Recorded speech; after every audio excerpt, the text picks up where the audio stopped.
ข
อย่อมือ10 นิ้วตั้งขึ้นวางกิ้ว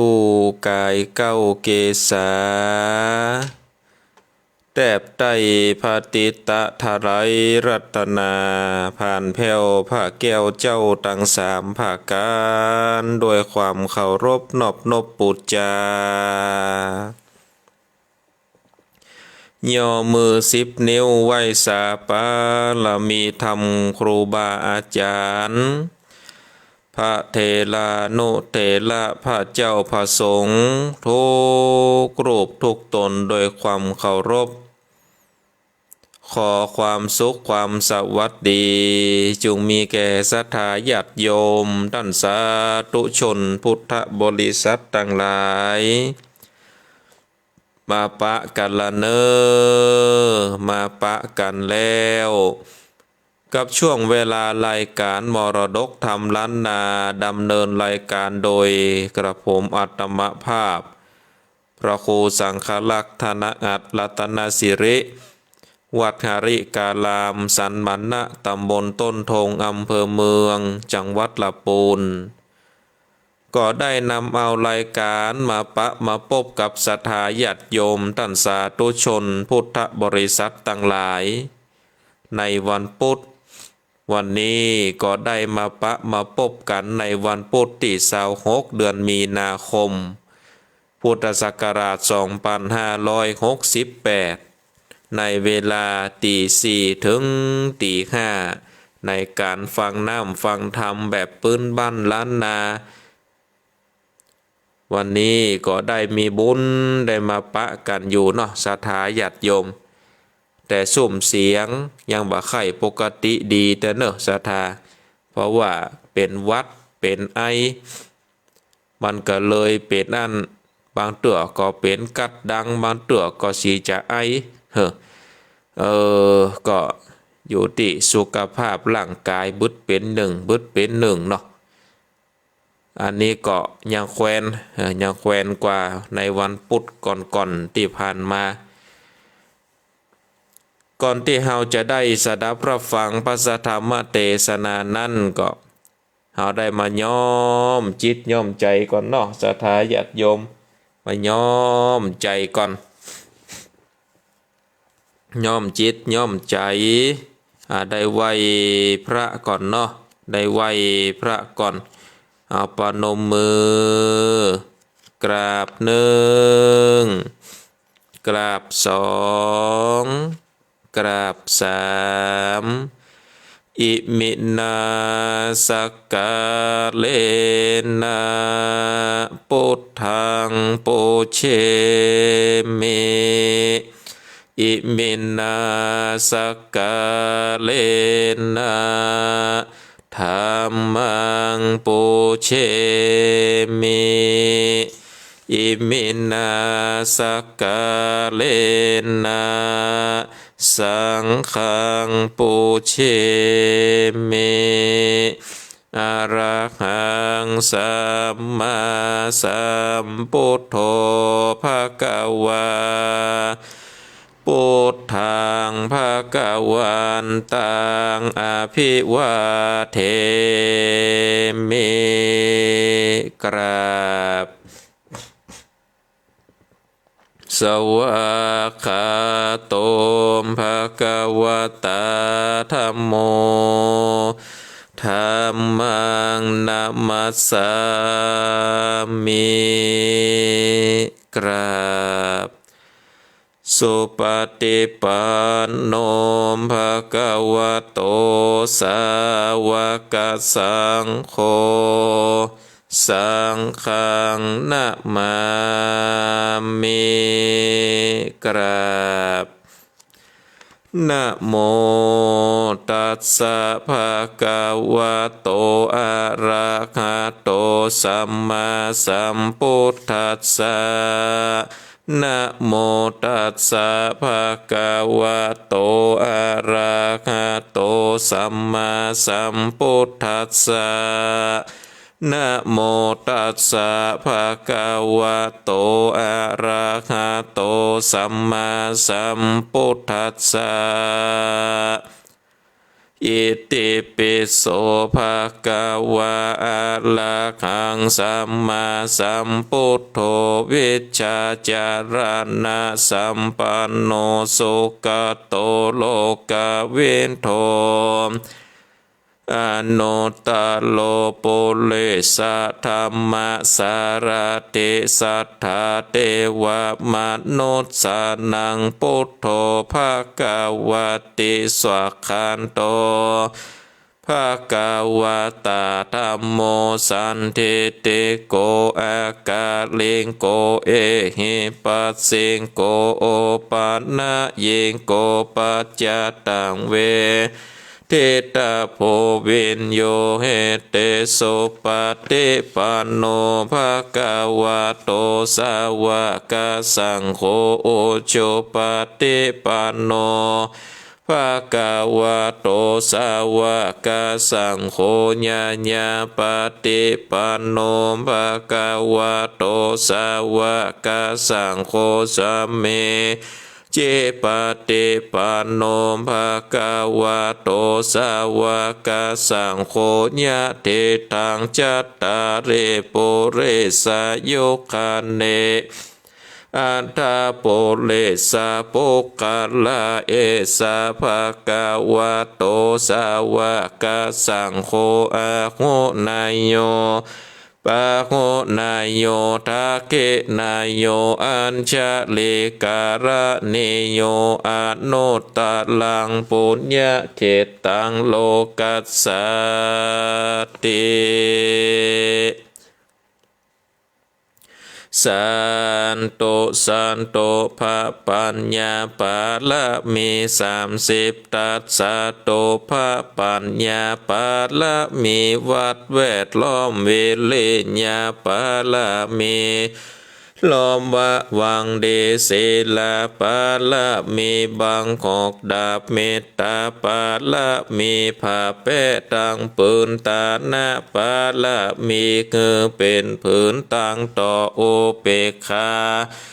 ป ปาละมีคือก่อเป็นเวียงเล็กเนคขมมะปาละมีคือก่อเป็นกำแพงเปกสัจจะปาละมีคือเวทละวังดีเป็นไม้ไตขันเตปาละมีกายเกิดเป็นหอกดาบบางนาไม้แลปืนไฟอาทิตฐานะปาละมีพันผ่าไปทุกหนทุกแห่ง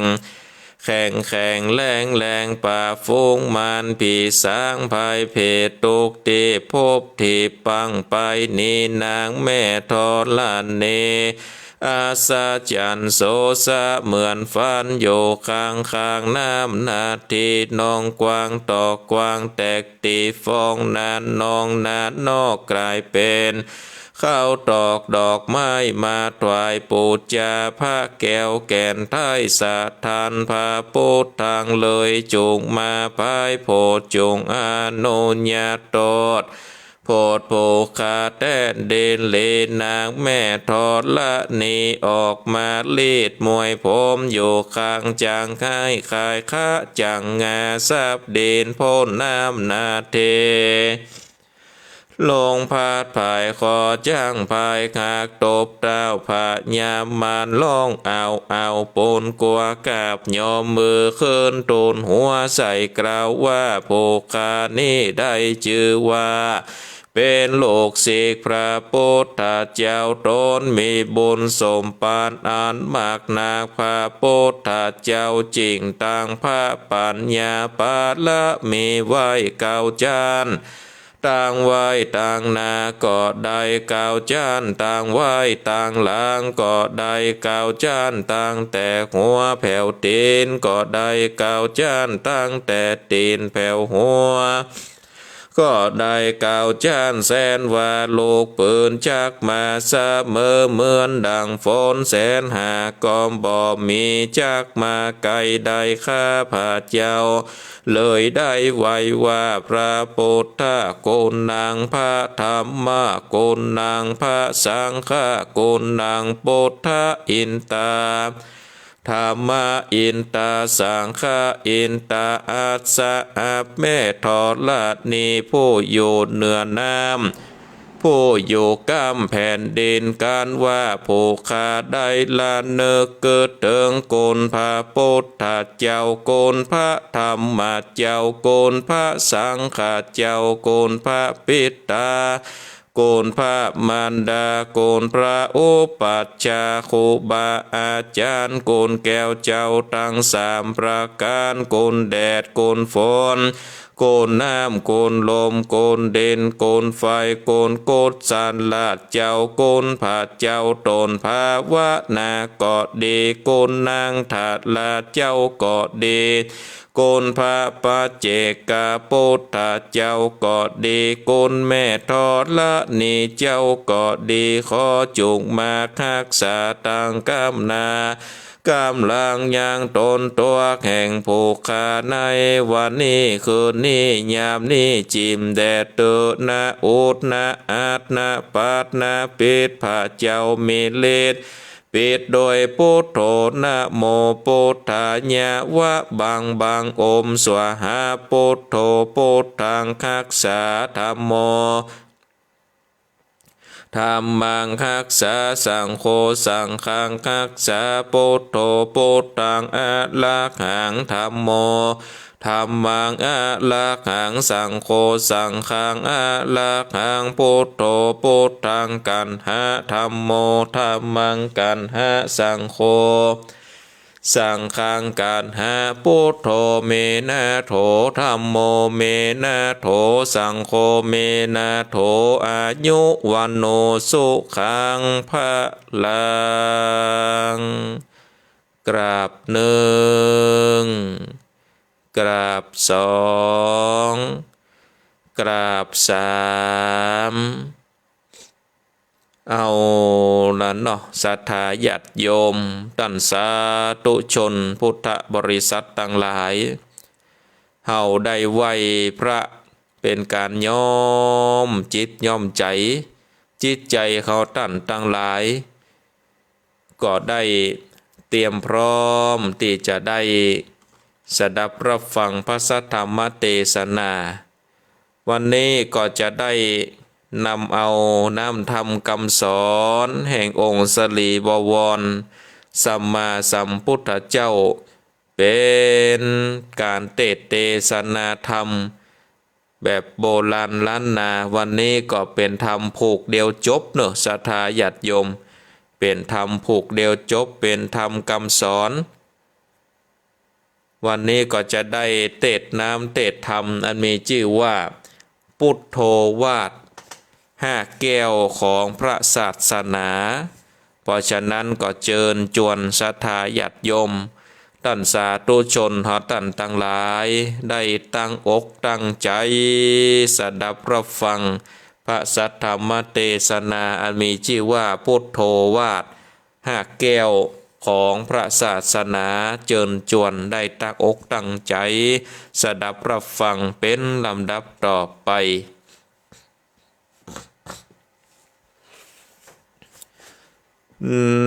นะโมตัสสะภะคะวะโตอะระหะโตสัมมาสัมพุทธัสสะ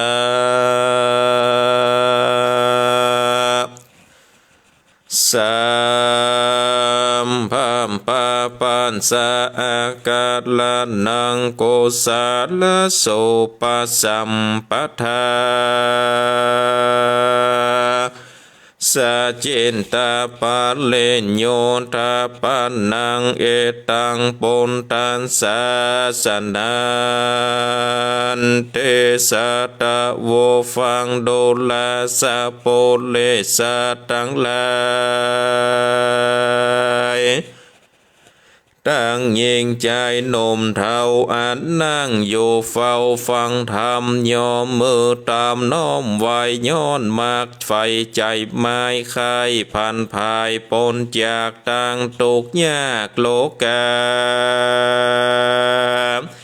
พาทานนาไฟคอยยังโศกเจิญจ้อยสามปรางการโศกสำลานลำยิ่งเมจูสิ่งดังพระสงฆ์ในแขวงโขงลมฟ้าเกิดโศกแหล่งลาเมืองสามวันโศกเมืองบนเตดต้องแดนเขตของเมืองสวรรค์เป็นนิรันดร์ข้ามเจ้าบอกโงโศกเศร้าเครื่องกาบมีตันหาดับหมดทุกจิงวอดดับหายได้พันภายไปสูญยังที่อยู่เนลปานจริงเฮือตานข้าวน้ำวันโทพรำปัจจัยคักษาสินสายไปบอกขาดบอกประมาทภาวันนาปาการมาพร้อมนานั่งอยู่ท่าฟังธรรมจุงดาจำแต่ต้นเดชสืบส้นโดยไปดังเขาจากไข่กาวจี้ได้คู่ที่ตามมีและนาโอวัตาโมกะการถาดนิลาพระโพธิเจ้าหากเทศนาในอดีตแต่ก่อนนับบ่ผ่อนปันปีในปุณณมีขามาขาวาจตุโลงข้าสันนิบาตสี่ประการมีพระบุญญาณอาละขันตาปะกันมาปั๊มปัญจาออกบวชต่อพระโอษฐ์ศรัทธาด้วยเอกเอเพโคโอปสัมปทานั้นแล้วมีมากเต้าบอดน้อย1,250 ตนอันมาจากโกติสหนมวลโมมาจมนมโยล่วงลายอันบ่อนใดอานาดหมายมาก่อนเต็มอยู่บ่อนสันทานดวงพระจันทร์ บ้านใจจะเคินเสพงาคำงามอาจชื่อว่ามากามาดปูนจาอันว่าธรรมเทศนากันเนพระพุทธเจ้าจี้จะใครก็เป็นพระวินัยบอกว่าสอนเจ้าโลกไตยิ่งใจสามประการหมายกล่าวเจเฮินหลีกลี่ไกกาตังบาปนาลายแลแล้วเกิดมีใจแผ่ตั้งบนสร้างกุศลนนบอกขาดมิใจ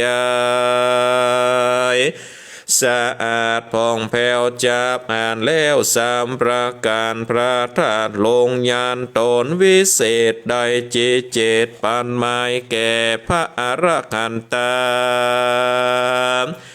หลายมวลหมู่ได้พรามหูขีดญาณนำสันตามวลมากเกิดพ้นจากเครื่องเกตได้สวัสสันเดคำเจ้าอ่านว่ากำสอนของพระปนท่านเจ้าเนสายคนโลกไตลายลามได้ปาเตบัตตามบอกขาดบอกประมาทละสารย่อมจักปาได้โศกโลกไตเมืองคนโศกเมืองบนจันฟ้าโศกแหล่งลาเนละปานและนาโจตกาแม้นผู้มีคนนอกศาสนาใหญ่น้อยมากล่าวถอยจะถามว่ากรรมสอนงามพระพุทธเจ้าอันเป็นเก้ากว่าโมตันสอนกล่าวสังจาจริงนำสัตตามวลมากได้ปนจากเครื่องเกกอันจะเวสัชโกเขากวนจากเก่าจีคือเขาได้กุทิตาเมว่ากรรมสอนดีนั้นเล่าพระพุทธเจ้าใครจะสอนสารตา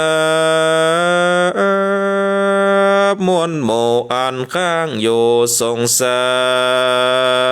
รมีอยู่สามประการกล่าวไว้คือเว้นจากบาปใบเครื่องเคกะตำดีบอกขาดแล้วคือมีใจสะอาดน้ำนาดและนาในมือกันเมื่อเขาจักจาถามต่อว่าทำสามข้อนั้นเล่าจากปาสัตโลกไตสงสารไปลอดนิพพานเวียงแก้วอ่านว่าเป็นเตแล้วเครื่องกาดนั้นจะเข้ากวนจะกล่าวแก้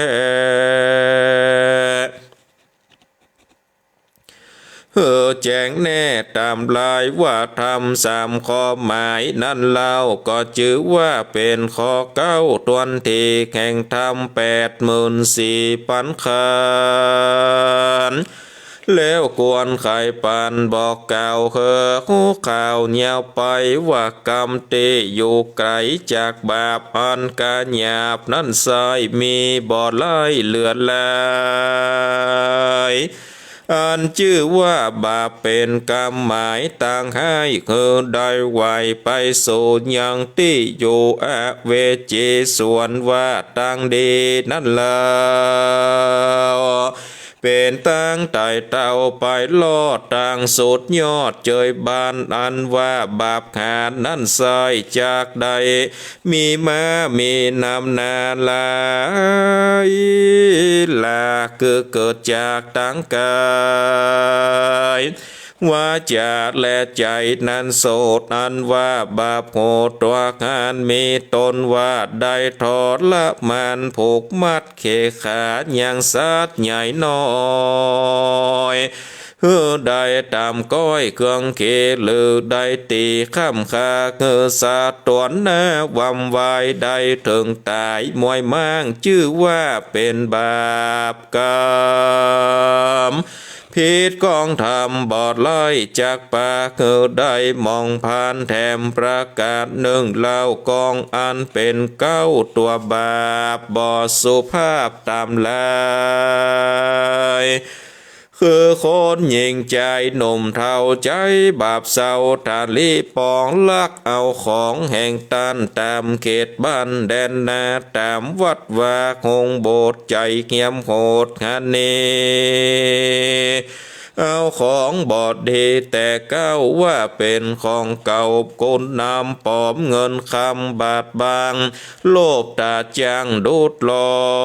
ยอิจฉาคอยผู้อื่นอันเขามีเงินหมื่นเงินแสนโลภเขตแดนหัวบานจ้ากล่าวตานบางอามโลภเงินคำจากมาโลภเครื่องงาลังการชื่อว่าเป็นบาปหานบอดน้อยปาได้ตามก้อยไปโลนและนาแถมประกาศหนึ่งสาย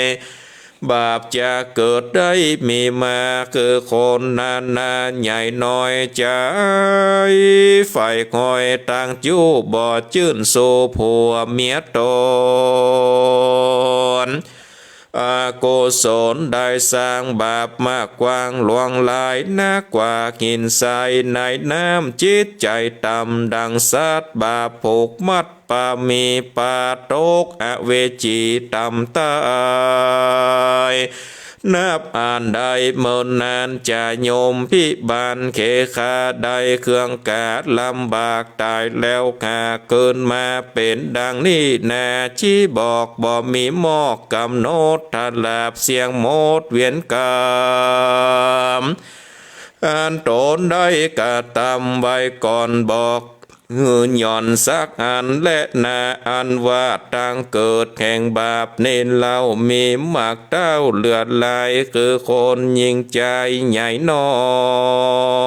ย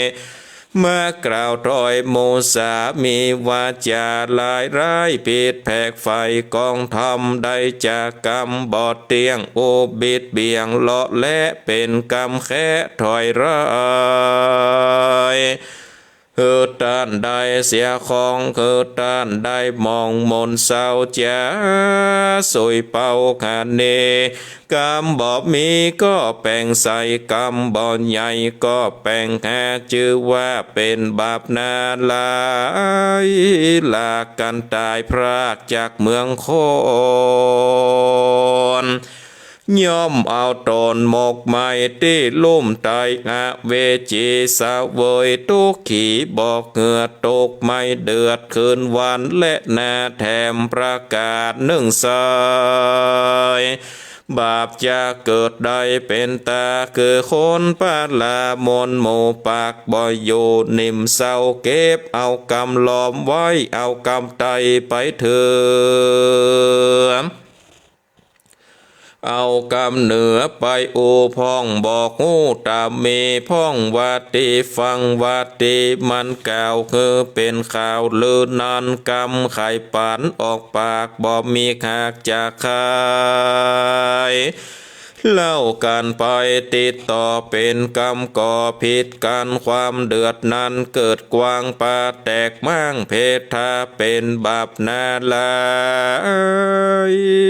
หลากชื่อว่าผิดจากกองธรรมตกนานำเอาไม้จะเกิดได้เป็นไม้เป็นคนไว้จัดนี้กันตายจากเนเมืองโคนย่อมเอาตนหมกไม้ที่ลุ่มไตอาบายและนาแถมประกาศหนึ่งสายบาปจะเกิดได้มีมาคือคน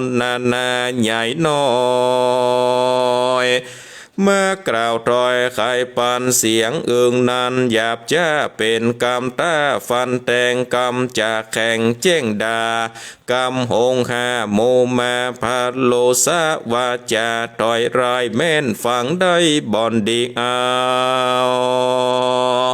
เป็นกำเบาว่าเล่นบอกเข้าเส้นกำสอนกำปาดอนคมยาคือเป็นกำว่าตัดโลกแสงจะยกมาโอคือคนเกิดสู้ตัวตาม บ่เป็นกองแงมสักอย่าจุมนักผาดใครจะว่าเป็นบาปหนาบอดน้อยได้ตามก้อยไปลุนและนาแถมประกาศนึ่งโสดบาปตัวโหดวำวายจะเกิดแก่ยิงใจนั่นใสคือคนบ่เกิดควายกะนิ่งหายังส่องขาพ่อแม่บ่เกิดแผ่ถึงโกนอันเคยหนุนจองห้อยเลี้ยงตนแต่น้อยยำแดงบอดยำแยงพอเฝ้ายังพ่อแม่เจ้าของตนพองตาลนลายแลด่าพ่อแม่หมู่แม่พ้องปาลาถอยลายเงี่ยเกิดพ่อแม่ได้เครื่องเก็บมากปุ๊บตีต่อยตากะตำหยาบจ้านานนาเป็นบาปนายิ่งล้ำบาปจากซ้ำคบหัวจากลากตัวไปโสดยังที่อยู่นาโลกตกมาตกลิงคอนได้ลมค้อนคืนวานและนาแถมประกาศหนึ่งลาวโคนมากเดิมเราสูตรลาก็เป็นมักกาไปสู่ยังที่อยู่อเวจีเป็นตุขีบอกหูเมาแล้วอู้หยอตัวว่ามันบอกกลัวสั่งใดมากบอดใบปาลาดาวงศาพ่อแม่ดาเท่าแก่ตัดนายกันว่าเมาลายโคตรมาเปียอันใดใดเครื่องครัวเขาของตัวสัตว์ขว้างใดแตกมั่งวำวายกันว่าเมาหายเกิดควายก็ซื้อมาใหม่หลายเตเขาของมีเสียงซ้ำย้อนสุดลาพรำเป็นเหตุปาเขาเขตเครื่องเคนบอบมีเย็นเดือดงอนนักดวงค้อนปาวายคนยิงใจลางพ่องบ่อเกิดส่องเป็ดจาลานานยาเมื่อวัดว่ามีการทะลิเจยบานจื่นโซเอาเหล้ามาสู่กันเกณฑ์เนียเพศสินแต่เหล้าเนียเมาเหล้าในวัดดังเทวัดตัดบาปนามันแสงจากระโอกวนคนมวลหมู่ยิงใจสาธาหลายน้อยใหญ่โอไปควายนันเนเอามือจี้ไปมาก็เป็นบาปนาแต่เราอ่านว่าน้ำเหล้าเมลัยภัยกินไปแล้วโสดเมตกโทษลายประการเกิดเสียเงินคำคานบาปตายปากใดเสียของมากจะปองตั้งถอยมากผิดถอยเถียงกันตุกปาหวันไม่มาดมักเป็นพญาตโลกามากเนินตาจะเล่าว่าไอขี้เหล่าลิ้นแข็งไอคอตองแดงแนนนิ้วไอต้องกิ่ววำวายเป็นคนบ่ไอหน้าด้านบ่สาตานเข่งขามบ่ดีงามสักหยาดได้ไม่มาดเครื่องเขพาดละกำลังมีแต่ก่อนกอดละย่อนหายโหนปัญญาตนองอาจนั้นเกยฉลาดนั้นใส่กอดลวดบอดใบตึกตันคือได้กันที่แจ้งเป็นเก้าแห่งต่างวายและนาตาสมาเหตุนั้นเราคนหนุ่มเทายิงใจฟังทำหมายกล่าวเจอ่านว่าบาปนี้มีมากบาปเกิดจากตัวเขาก็ตำเอานั่นสายแต่ว่าบาปจะเกิดได้มีมาก็อยู่ที่กายวาจาและใจดังเขาใครกล่าวตรอยคนใหญ่น้อยใจยิงจุงขะเนงจำจืออย่าได้คือใครเนคำสอนมีตวนตีเอาเป็นตีสอนตัวเอาเป็นขัวเตียวไตคำว่าตะใหญ่สงสารได้เจยบานไปแน่ที่แหล่งละเมืองคน ที่เมืองบนเตต้องแดนเขตของคงสวรรค์และนาอันว่าโอวาตาโมกะกาถาบทตวนสองจ๋าบอกกล่าวสอนคนเท่าเท่ายิงใจหูขาดนิ่งไม่ก่อสร้างแต่ตาตั้งตั้งบนมีคือตานบอกขาดบอกประมาทละสามีศรัทธาเป็นเก้าใจบ่เศร้ายอดตานคือคนผ่านกันอยากคนตกยากอนาถาคนกัญญาบ่ทนขบควายล้วนตามเดคนหูตามีหนวกบอดสัตว์ละตอดตานไปหรือคนมาไข่บอกกล่าวคือหูเข่าตั้งบนกวนมีใจโหนนจมจื่นยืนยกยืนย้อนถอยโดยใจภายจื่นจ้อยหรือคนใหญ่น้อยมากหาหรือแย่ที่กาปิดน้อง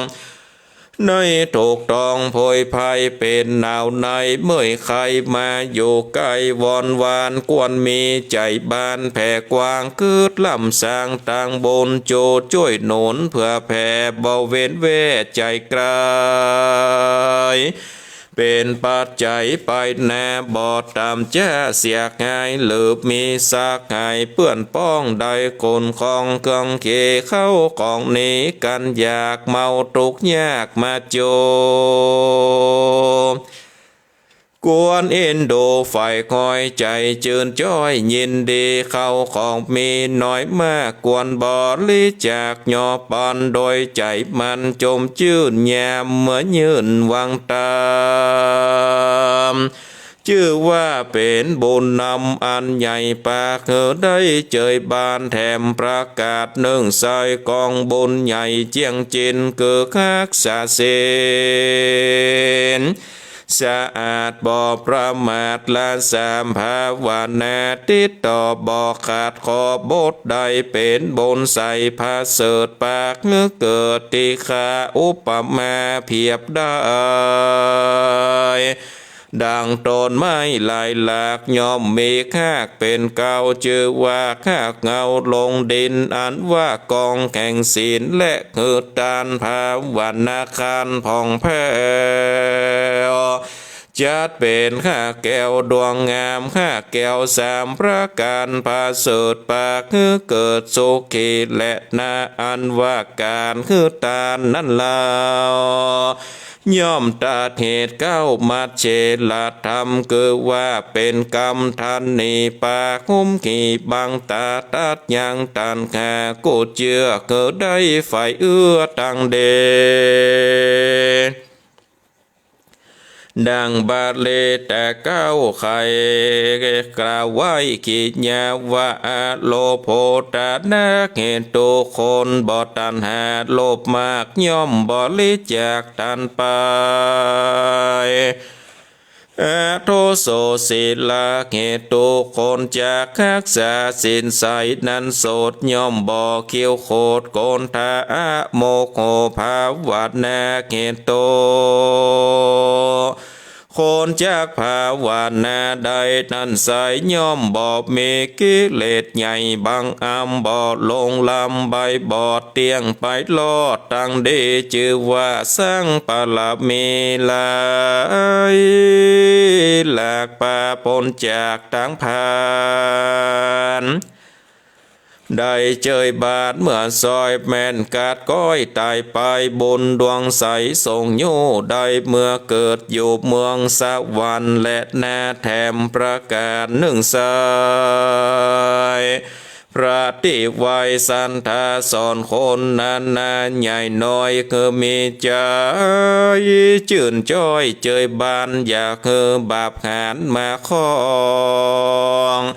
ในแข่งของอินทรีย์คืออย่าได้มีลากะมาเข้าโตซะแถมเล่าตัวการโมกะผ่านตัวไล่หากมันเข้าแปดไปนาย จากปัจจัยกรรมเศร้าลงเล็งเข้าตังดำบอกการทำวิเศษย้อนกิเลสบางตาจากมีปัญหาตัวถอยจากจ้องคอยไปสู่ยังที่อยู่อเวจีได้เครื่องขี่ข้ามเจ้าและนาตัดสมาเกตนั้นเล่าคนหนุ่มเท่ายิ่งใจผู้ใครผ่านภายปนจากต่างตุกยากเครื่องขี่ได้สวัสดีจื่นจอยจงไฟคอยตามธรรมดังองค์คำพระพุทธเจ้าได้บอกเล่าโอกาสเป็นพุทโธวาทสอนจากคือแก่อะละกันตาบอดน้อย1,250 ตนมวลมีเมื่อหลายพันปีล่วงแล้วอันเป็นข้าแก้วศาสนาว่าการสัตตาโลกไตปฏิบัติไตตามกองจากสมปองไฟคอยบอดตามก้อยอันใดนำตนไหลไปสู่ยังที่อยู่เนรปานดาบมองผ่านเสียงขาดบอบไม่มาดเครื่องเคดังบาดลีแต่เก้าอันตั้งไว้เล่านำมาว่าสาภาปาปัสสะอาการนังคือนิไกกราจากบาปอันกะหยาบโจภาการโกสัตและโสปสัมปตามันเหือตานจะใจรักษาศีลไว้ดวงดีภาวนาเมติต่อสร้างโกศลก่อดวงใสสัจจิตะปริญโยทปันนังมีใจผ่องแผ้วผาเสดแล้วใส่สีเอตังปนทาสาสนังกรรมสอดมีแต่เก้ามี3 ขอดเล่าเป็นไม้ส่วนต่างไปนั่นสายนับอ่านได้ไขปันมี48,000ธรรมขันธ์บอกขาดเป็นพุทธโอวาทสอนจาบอกสัตตามวลหมู่ใดพรามหูตั้งดีคือได้เนปนจากต่างตุกยากนานาได้ไกลกราไปลอดเวียงแก้วยอดเนละปานและนานเนทิตังกิญญาสังวันนานาวิเศษจากของเกตพุทธโอวาทปฏิโมกขกาถาก็บังกมสมเด็จสเด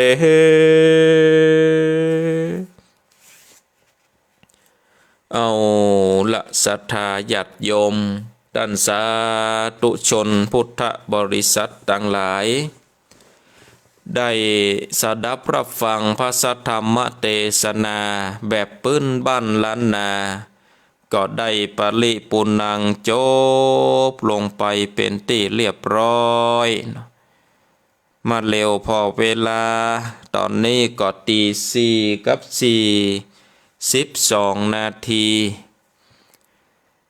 ก็จะได้เปิดสายให้กับศรัทธาญาติโยมท่านสาธุชนพุทธบริษัททั้งหลายได้โทรมาเพราะว่าการที่เขาได้สดับรับฟังพระธรรมเทศนาอันมีชื่อว่าพุทโธวาทพุทธโอวาทนั่นก็เป็นสิ่งที่เฮานั่นนี่ได้สดับรับฟังมาแต่เมินละเนาะ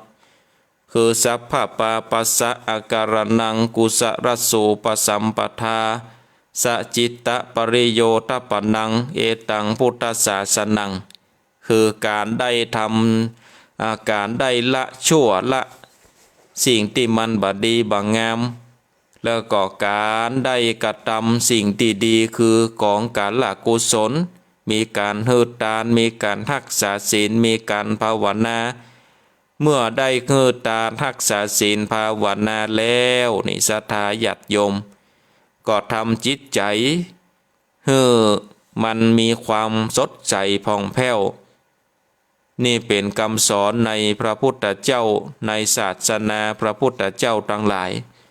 เพราะฉะนั้นก็เป็นสิ่งที่ดีที่งามสำหรับเขาท่านทั้งหลายเนาะที่ได้ประพฤติปฏิบัติเนาะได้ประพฤติปฏิบัติในพระพุทธศาสนาของเฮาตอนนี้ก็จะเปิดสายแล้วเนอะสถาญาติโยมที่เบอร์โทรศัพท์0865878177อยู่ที่ในตังใดก็โทรเข้ามาเลยเนอะโทรเข้ามาเลยโทรเข้ามา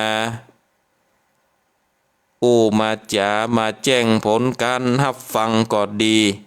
เนาะก็โทรเข้ามาเลยเนอะศรัทธาญาติโยมโทรเข้ามาเลยที่เบอร์โทรศัพท์0865878177จะเลินปอนเจ้าท่านพระครูเห็นเป็นชื่อชีวิตเด้อแม่เพนชัดเจนเด้อชัดเจนดีตามเข้าใจดีเนอะจ้าเป็นกำลังใจท่านพระครูเดี๋ยวท่านพระครูเด้อสาธุโมทนาเจ้าบุญรักษาโทรเข้ามาได้เนอะสายแรกผ่านไปแล้วที่เบอร์โทรศัพท์0865878177ก็สามารถโทรมาได้โทรมาแจ้งผลการนับฟังโทรมาโทรมาจ๋าว่าฟังขึ้นอันอย่างตั้งใดชัดเจนดีก็ว่าเป็นจะใดก็สามารถโทรมาได้เนอะโทรมาได้เลยจะเลินปอนจากไรสาเจ้าท่านพระครูแม่สีทรเจ้าฟังอยู่เจ้าชัดเจนดีนะเจ้าชัดเจนดีเนาะเจ้าสาธุโมทนาเจ้าไว้สาเจ้าบุญรักษาฮับสายต่อไปจะเลินปอนสวัสดีครับท่านพระครูครับจากที่ไหนตั้งใดวันนี้เปิดมาปาธรรมเทศนาวันนี้เพิ่งเมืองนะอยู่เมืองเป้าครับผมเมืองเป้าอันปนทองครับบ้านสันตภาพตำบลปานในอำเภอเป้าครับผมชัดเจนดีเนาะเมืองเป้าเนาะชัดเจนครับผมฟังกับม่วนดีขนาดเป็นเมืองแบบนี้ครับอาจารย์ครับผมก็ฟังกันไปเนาะเตดอนุรักษ์รักษาไว้บ่ให้มันได้หายไปเข้าใจดีอาจารย์ท่านพระครูครับทำมาเทศนาปลูกนี่จะมีขายตามท้องตลาดครับผมต้องไปถามเนอะว่าสมัยนี้เปิ่นพิมพ์อยู่ก่อนนั้นน่ะก็เป็นทำจัดเมินเหมือนกันนะนี่นะก็เปิ้นเข้าใจดีครับดีแล้วลองไปถามติอันร้านสังฆทานพอเรามาติดจะทาฟังบันไดลองไปถามติร้านสังฆทานเพราะว่าทำสมัยนี้ยังมีอยู่ก่อนเนาะครับผมสาธุโมทนาครับผมครับสาธุครับผมครับสายต่อไปจะเลินปอนเจ้ากับรายสารนะท่านพระครูวันนี้ก็มีบุญทำวันนะตื่นขึ้นมาได้มีลมหายใจได้ไหว้พระฟังธรรมกับท่านพระครูธรรมจักรเจ้ามาแล้วเด้อแม่สุแก้วศิลาพรสิทธิมะนงละปุณนะเจ้าท่านพระครูเจ้าสาธุโมทนาว้าวกับไวสาเด้อท่านพระครูเจ้าสาธุนะเจ้าเด้อ0865878177จะเลินปอนอาจารย์ครับอาจารย์ครับนมัสการครับหลวงพ่ออาจารย์ดีนะอาจารย์นะครับผมไม่เย็นไม่ร้อนเท่าไหร่ตอนเช้ามีฝนไหมนี่ยังอาจารย์ไม่มีสักเล็กสักน้อยโอ้ดีแล้วอาจารย์เนาะ ลำบากมานานแล้วหนาวร้อนอะไรก็ไม่รู้วายเนาะ ครับผม ไม่เหมือนแต่ก่อนเนี่ย เป็นไปตามโลก หนาวก็ไม่หนาวร้อนก็ไม่ร้อนจะร้อนก็ร้อนจะหนาวก็หนาว ฟังอยู่นะอาจารย์ ค นะ รับผมครับ เสียงคล้ายๆพระครูไปวัดนะครับ คล้ายๆกัน การบรรยงนะเสียงคล้ายๆอาจารย์นะครับว่าเสียงคล้ายๆกันมาตรการครั ค บ รับรัชการครับหับใจต่อไปเจะเลินปอน เจ้าสาธุเจ้า อ่า เดี๋ยวนี้อายุมันดับไปนั่นแหละ เอาเจงหัวลินเนาะ เจ้าเจงหัวลิน เจงหัวลินเบิงฝังแม่ฟังอันของพระบาทอุดมกะ เจ้าแม่นละ พระบาทอุดมตอนนี้ปิกมาดีหรือยัง ยังมาดังจะรู้เนี่ย เอายังบ่ดังเด้อกะ เจ้า เดี๋ยว ดังสุด อัน โลก เอาอันถ้าจะเป็นแต่อันขึ้นสถานีเนาะ เจ้า สาธุโมทนา เจ้าสาธุเจ้าสาธุ หับสายต่อไปเจะเลินปอน ไหว้ตาเจ้าแม่ทันเนอร์ จากที่ไหน จากนานเจ้า จากน่านเขาจะตักวันน่านเขาก็กลัวพิษเขาก็ถามเมก่อน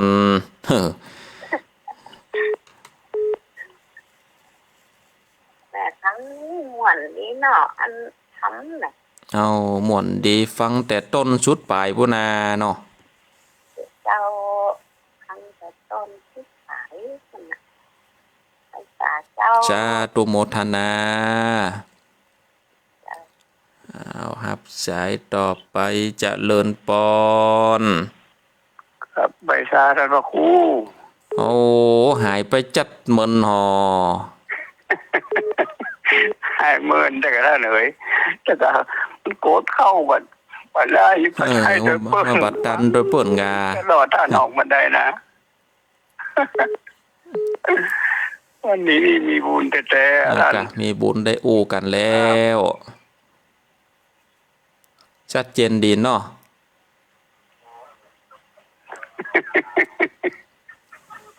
ชัดเจนดีเนาะเจดีสามยอด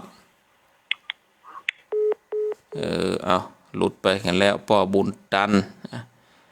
ป่อบุญตันเจดีสามยอดมีก็เข้ามาแถม0865878177จะเลินปอน ไปสาครับท่านพระครูที่ตามฟังเลยครับเนื้อ มาแล้วนานน้อย ได้ยินเสียงแจ๋วครับต้องอย่างชัดเจนเลยฟังที่เสียงฐานนี้สีเขาไม่รู้นะครับก็ โอ้ชัดเจนดี ครับกำลังใจพระครูนะครับเน้อขอพระครูได้อยู่ดีมีสุขต่อไปให้เป็นลูกของใส่เป็นลูกหลานต่อไปนะครับพักษาฝากดีเน้อพระครูครับเป็น สา ห่วงครับแม่ ธุเหมือนกันเนอปนาเนอ เจ้าไปสาสา บุญ ธุ รัก ครั ษา บ ผู้ฟังก็มีสุขภาพร่างกายแข็งแรงถ้าผู้ฟังบ่มีอาตมาภาพก็จะไปเทศน์ให้ฝ่ายฟัง เพราะฉะนั้นผู้ฟังก็ต้องแข็งแรงกว่าผู้เทศน์ต้องรักษาสุขภาพร่างกายไว้อยู่ด้วยกันไปเหมือนฟังกันไป มีผู้ฟังอาตมาภาพก็ต้องเทศน์ตลอดถ้าว่าบัติดธุระบัติดกิจต่างใดเนี่ยนะถ้าสุขภาพร่างกายปกติก็ตึงมาพบกับศรัทธาญาติโยมหับสายเจริญปอน เจ้ากลับไหว้จ่าเจ้าท่านพ่อครูแม่ฟังอยู่เนอะ มาแล้ว เจ้าแม่ให้กำลังใจท่านพ่อครูโอ้นำทำคำสอนแม่ขอบคุณเนอะท่านเนอะ วันนี้เอาให้สักบทสักก้อนกะ เอาอย่างนั้นนะ เอาเลยตามสบาย ตัวเต้อยู่ไก่และกระจายอยู่ไก่บอกไปจังใดท่านพระนำทำคำสอนแม่นไปท่าเนอะแม่ฟังอยู่เจ้าละใจว่าโทรบางครั้งมันกำจิตเนาะเจ้าเนาะ ใช่ เอาสอเห็นน้อยเนาะเจ้าเนาะ เอาเลย นกยังจะหากินไกลคนไทยจะโอ้ฝรั่ง ปิ้นว่าแรดกับจ้างนอนบนหลังคานอนหนาวบวกน้องจะเป็นปิดคนคิดฆ่าตัวตายดีได้แต่งมาเป็นหลวงเป็นลาย ลืมละ ลืมไปเห็นแล้วนะ มันมาได้ว่ามันเท่าไปถึงวันเลยกับเขาจังแต่เสียมเนาะเจ้าเนาะนั่นเนาะเป็นยังปีละเจ้านั่นกะโอ้60 ปลายแล้วเจ้ากะไว้สารนะเดี๋ยวจะว่าคือของใหม่นะเจ้าเนาะตุกหมดธนาเจ้าสาธุขอบคุณเจ้ารับสายสุดท้ายจะเลินปอนเจ้านักศึกษาเจ้าจากที่ไหนจากลำปางเจ้าลำปางชัดเจนดีเนาะชัดเจนเจ้าบุญญาวาสเจ้าบุฟังบุญญาวาสสาธุโมทนาเนอเจ้าขออนุญาตยกหูก่อนเนอ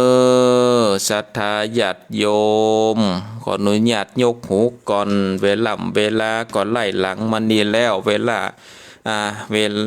ลาก็สุดซ้อยแล้วเนาะจะได้ทวนสายก่อนเนาะทวนสายก็มีสายที่1จากแม่เพนคนสู้ชีวิตเวียงหนองล่องสายที่2จากแม่สีทรสายที่3จากป่อน้อยทองเมืองเป้าสายที่4จากแม่สุกแก้วบ้านสีเตี่ยศิราพรสายที่5จากหลวงพ่อปางโม่เจียงดาวสายที่6จากแจงหัวลินเมืองฝางขึ้นผ่านพระบาทอุดมดังโซไปเห็นแล้วว่าเดี๋ยวนี้สายที่7จากโยมแม่จังหวัดน่านสายที่8จากป่อบุญตันเจดี3ยอดอำเภอป่าซางสายที่9จากป่อนานประเสริฐอำเภอนานน้อยจังหวัดน่านสายที่10จากแม่สายพินเมืองปานแล้วก็สายที่11จากจังหวัดลำปางนี่ก็ถึง11สายก็สาธุอนุโมทนาตลอดถึงศรัทธาญาติโยมที่เข้ามารับชมรับฟังในการถ่ายทอดทางระบบ Facebook ก็ดีรับฟังทางอินเทอร์เน็ตก็ดีก็สาธุอนุโมทนาเนาะเอาละเนาะศรัทธาญาติโยมวันนี้ก็ได้นำเอารายการมาตั้งแต่ตี4มาแล้วก็จะได้นำเอารายการได้ลาจากศรัทธาญาติโยมท่านสาธุชนท่านตั้งหลายไว้เพียงเต้าอี้ก่อนเนาะวันพุธหน้าโอกาสหน้าก่อยมาปะมาพบมาฟังทำกันแถมจะเป็นทำผูกใดทำเรื่องใดก็คอยติดตามรับฟังกันไปเนาะวันนี้ก็ขอนำเอารายการได้ลาจากศรัทธาท่านทั้งหลายไว้เพียงเต้าอี้ก่อนขอความสุขความสวัสดีจงมีแก่ศรัทธาญาติโยมท่านสาธุชนพุทธบริษัทต่างหลายคืออยู่ดีมีสุขหลอดพ้นจากสัพพทุกข์สัพพโศกสัพพโรคสัพพภัยเนื้อคิดสิ่งใดก็ขอคือสมดังความมุ่งมา่ปรารถนาเหมือนกันทุกท่านทุกคนอายุวันโนสุขังพะลัง